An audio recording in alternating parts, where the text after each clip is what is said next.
बात उस बदजुबान मंत्री की करेंगे जिस पर ना जाने क्यों सरकार मेहरबान हो रही है। कोर्ट की फटकार के बाद भी सीएम मोहन यादव की दलील हैरान करने वाली है। आज सुप्रीम कोर्ट में मंत्री विजय शाह की अर्जी पर सुनवाई होनी है। और जिन्होंने हमारी बेटियों के सिंदूर उजाड़े थे, लोगों को हमने उन्हीं की बहन भेज करके उनकी ऐसी केसी करवाई। 2025 की रात तुमने हमारी बहनों को अगर विधवा किया है तो तुम्हारे समाज की बहन आके विजय साहब पर क्या आखिर ऐसा क्या है कि मध्य प्रदेश के बड़बोले मंत्री विजय शाह तमाम लताड़ फटकार एफआईआर के बाद भी कुर्सी पर जमे हुए हैं। आखिर सरकार उन पर क्यों मेहरबान है? मोहन यादव क्यों उनके बचाव में हैं? उन्हें क्यों लगता है कि कुछ हुआ ही नहीं? विजय साहब पर क्या विजय साहब पर क्या कर्नल सोफिया से बदजुमानी पर विजय शाह का क्या नहीं हुआ? हाईकोर्ट ने संज्ञान लेकर केस दर्ज करवाया, सुप्रीम कोर्ट ने कोई राहत नहीं दी, चौतरफा आलोचना हुई, महिला आयोग ने नाराजगी जताई, फिर भी मोहन यादव को नहीं लगता है कि मामला गंभीर है। कांग्रेस के इस्तीफे की मांग वाले सवाल पर अजीब दलील देने लगे। कांग्रेस तो करती रहेगी, कांग्रेस सिद्धारमैया से मांग ले, उनके मुख्यमंत्री रहते हुए कांग्रेस के सारे मंत्रियों पे मुकदमे चल रहे हैं, कांग्रेस केवल बात ही कर सकती। हैरानी तो ये है कि हाईकोर्ट के आदेश पर भी खानापूर्ति हुई। हाईकोर्ट को यहाँ तक कहना पड़ा, एफआईआर को पूरी तरह से देखने पर संदिग्ध के कार्यों का एक भी उल्लेख नहीं मिला जो उसके खिलाफ दर्ज किए गए अपराधों के तत्वों को संतुष्ट करता हो। एफआईआर इस तरह दर्ज की गई ताकि यदि पूर्ववर्ती सीआरपीसी की धारा 482 के अंतर्गत चुनौती दी जाती है तो इसे रद्द किया जा सके, क्योंकि इसमें भौतिक विवरण की कमी है। और सुनिए, हाईकोर्ट आगे कहता है कि मंत्री विजय शाह का बयान सांप्रदायिकता को बढ़ावा देने वाला है, भारत की एकता अखंडता को खतरे में डालने का अपराध दर्ज करें। अगर एफआईआर दर्ज नहीं की गई तो डीजीपी पर कोर्ट की अवमानना की कार्रवाई होगी। कल हाईकोर्ट के आदेश के पालन में इसमें एफआईआर दर्ज की गई है। धारा 152, धारा 196 और 197 इसमें कल एफआईआर दर्ज की गई है। बेशर्मी देखिए, एफआईआर के खिलाफ विजय शाह सुप्रीम कोर्ट पहुंच गए, लेकिन सुप्रीम कोर्ट ने भी लताड़ लगाई। सुप्रीम कोर्ट ने पूछा कि आप हाईकोर्ट क्यों नहीं गए, आप किस तरह के बयान दे रहे हैं, देखना चाहिए कैसे हालात हैं, आप जिम्मेदार पद पर हैं, जिम्मेदारी निभानी चाहिए। ऐसे मंत्रियों का क्या करना है ये सरकार को भी समझ नहीं आता, तो ये भी कोर्ट तय करेगा। ऐसे लोग मंत्री बनने के काबिल नहीं हैं। भोपाल से रवीश पाल सिंह के साथ आज तक ब्यूरो।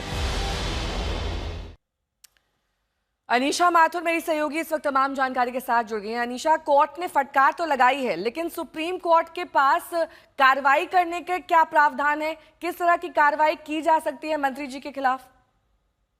देखिए नेहा, हमें ये समझना होगा कि सुप्रीम कोर्ट और हाई कोर्ट की कार्रवाइयां अलग हैं। हाई कोर्ट, मध्य प्रदेश की हाई कोर्ट ने एफआईआर दर्ज करने के आदेश दिए हैं और हाई कोर्ट ने अपने आदेश में साफ तौर पे लिखा है कि प्रथम दृष्टया हाई कोर्ट मानती है कि विजय शाह के खिलाफ सेक्शन 152, 196 और 197 जो कि देश में दो कम्युनिटीज, दो समुदायों के बीच दंगा भड़काने के आरोप और भारत की अखंडता को खंडित करने के आरोप और इनके अंतर्गत केस चल सकता है, ये हाई कोर्ट आदेश दे चुकी है।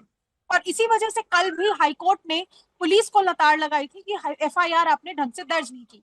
अब हाई कोर्ट के उस निर्णय के खिलाफ विजय शाह सुप्रीम कोर्ट आए हैं, ये कहते हुए कि वो माफी मांग चुके हैं, पब्लिक में माफी मांग चुके हैं, उनका कोई अंदेशा नहीं था कर्नल सोफिया के खिलाफ कुछ कहने का।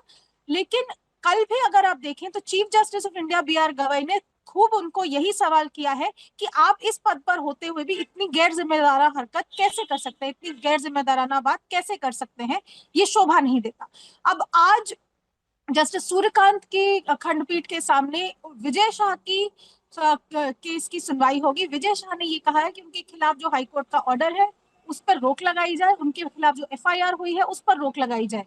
हम अभी फिलहाल कोर्ट क्या कहती है ये देखना होगा, लेकिन जिस तरह से हाई कोर्ट ने अपना आदेश सुनाया है, जिस तरह से कल चीफ जस्टिस गवाई ने अपनी टिप्पणी दी है, उसके बाद हम ये उम्मीद रख रहे हैं कि सुप्रीम कोर्ट से ज्यादा कोई विजय शाह को रिलीफ मिलने की, कोई है। राहत मिलने की संभावना क्योंकि थोड़ी जिस कम तरीके हो से सकती कड़ी है। फटकार लगाई गई है, ये माना जा रहा है कि कड़े एक्शन का भी आदेश सुप्रीम कोर्ट द्वारा दिया जा सकता है। यूपी में राम गोपाल यादव के बयान पर विवाद हो रहा है। राम गोपाल यादव ने विंग कमांडर व्योमिका सिंह को लेकर जाति की सियासत करने की कोशिश की और राम गोपाल यादव ने कहा कि व्योमिका सिंह जाटव हैं, उनको राजपूत समझा गया और इसीलिए निशाना नहीं बनाया गया। जाति पता होती तो उनको भी निशाना पर लिया जाता। विवाद हुआ तो राम गोपाल यादव अपने बयान पर अड़े रहे। कहा कि गालीबाजों को यह पता चल जाता कि व्योमिका सिंह जाटव हैं और एयर मार्शल अवधेश भारती यादव हैं, तो वो इन अधिकारियों को भी गालियां देने से बाज नहीं आए। व्योमिका सिंह हरियाणा की और एयर मार्शल भारती पूर्णिया के यादव हैं, तो तीनों तो पीडीए के थे। एक को मुसलमान समझ के गाली दी, एक को राजपूत समझ के कुछ नहीं किया और भारती के बारे में जानकारी नहीं थी। और जब पेपर में आ गया तब ये सोचने को विवश है कि अब क्या करें।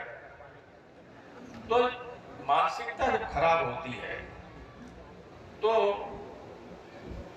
सेना की उपलब्धियों के बजाय लोग अपनी उपलब्धियां बताने लगते हैं। विंग कमांडर व्योमिका सिंह का अपमान केवल व्योमिका सिंह का अपमान नहीं है, वो भारत की बेटी का अपमान है, हर भारतीय का अपमान है।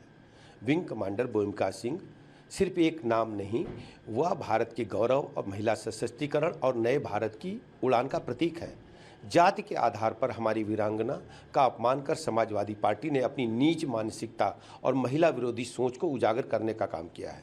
विजय शाह ने नीच, निर्लज्ज, घिनौना, हिंदू मुसलमान करने वाला और सेना का अपमान करने वाला बयान दिया और राम गोपाल जी के मुंह से एक शब्द गलत निकला, वरना वो पूरी सेना के साहस की, शौर्य की प्रशंसा कर रहे थे।